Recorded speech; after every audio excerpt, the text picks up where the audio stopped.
surprise Kendrick Lamar album. Kendrick might be the only artist on the planet to release a body of work and then have me drop whatever I'm doing to listen to it all the way through. Like, I don't know, bro. It's late in the UK. Gotta be in the lab early tomorrow morning. But instead of sleeping, I'm here making Kendrick Lamar type beats. So of course, in today's one, I'm going to be making a beat in the style of Kendrick Lamar's new album, GNX. Probably going to be the last time I mention this, but I'm working on some sort of like 10,000 subscriber video. And my plan for it is that producers just send in spare loops, samples, starters, whatever else to an email that I'll put on screen here. And the plan is I'm just going to cook up with whatever loops or samples are in the email. And I might do it like once or twice a month or something because I thought that might be cool. But of course, feel free to send in any loops or samples you have lying around. Moving on. I'm thinking about making a West Coast type beat, something like TVO. I should say I'm not exactly a West Coast type beat practitioner. So I think for me, the first step in making a West Coast type beat is to go over to the Prod by Infinite YouTube channel and absorb approximately 4 years of West Coast type beat tutorials. I'm going to bring the BPM down to about 100. I noticed the orchestral stabs are very high pitched and very mangled, and I think that's important to the beat. I might look for some melodies, see if I can chop them up.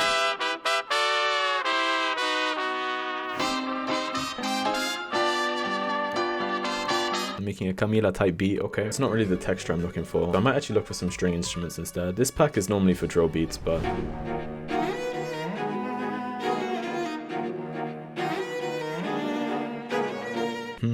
okay, so there's a version with a top line melody and one without. I think I can do something with that. I'm gonna drag both of these in. Obviously, I'm gonna have to time stretch them. So that's too fast. I'm gonna pitch it up. I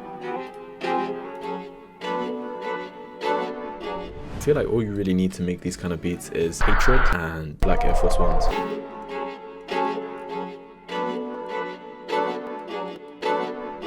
I think I have a melody idea for this. Gonna bring that down here as well.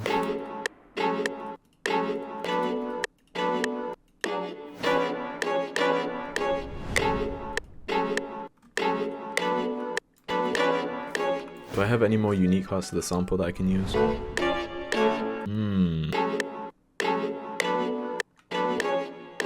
I think I'm just gonna repeat those chops with the second sample with the top line melody. So I'll just put one on top of the other.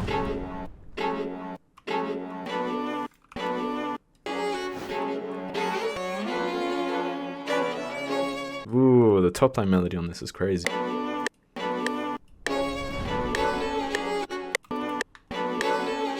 I'm gonna copy this and add even more variation.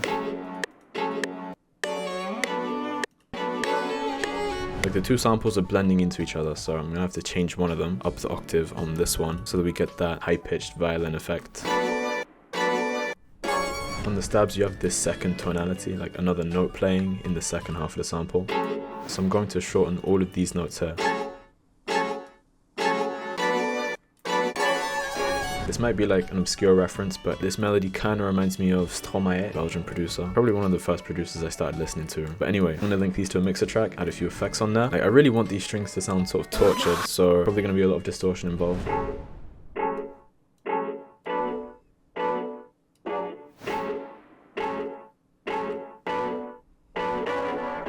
This might be the most disgusting FX chain I've ever concocted in my whole life. If you're wondering why the mixing tutorial's taking so long, probably why. Alright, so to make everything a bit cleaner, I'm going to bounce this out into a playlist clip, just for now.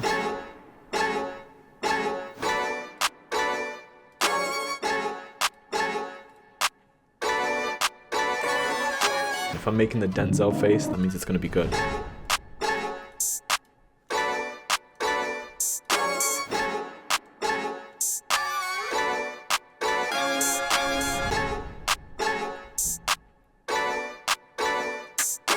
This is like the hardest part for me in West Coast type beats. I can never really get the hi-hats right.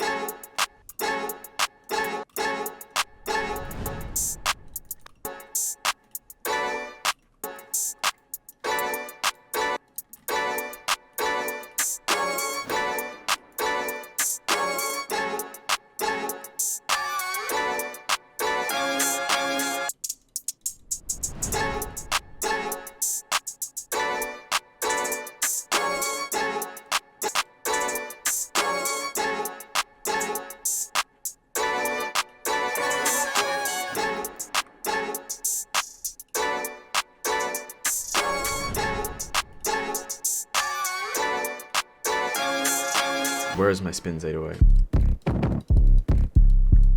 Okay, this one's actually too thick. So I'm gonna introduce a quick fade in there. Cool, so now it looks like an ice cream cone.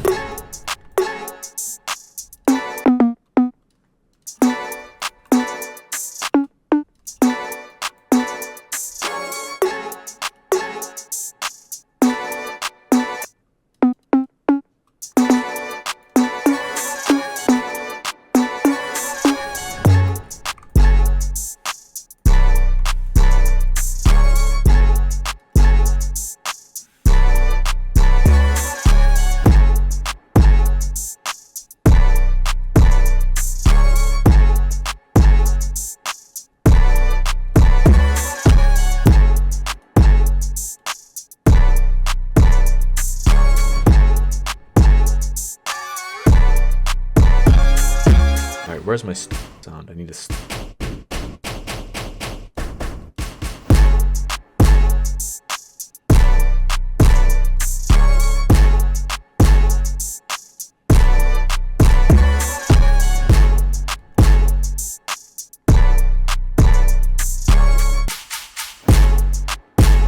I think before I mix everything down, I'm going to add one more bass line just for some variation in the verses. Picked this up recently, it's really good for this.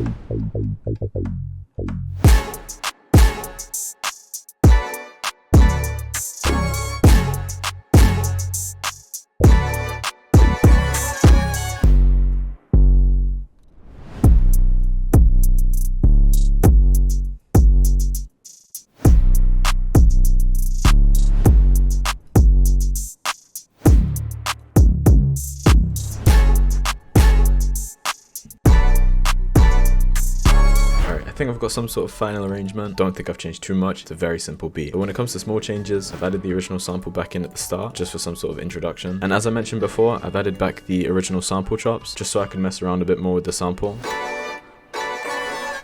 But apart from that, I've added some distortion to the bass line and that's about it really. So before I play the final beat, I want to say a big thank you for watching as always. I'm also very interested to hear like what people's favorites are from this album, because on one hand, like some of my favorite tracks from the past few years are on this album, and then there's a couple others that I'm not too sure about. But either way, still absolute cinema. But yeah, this is what the final beat sounds like.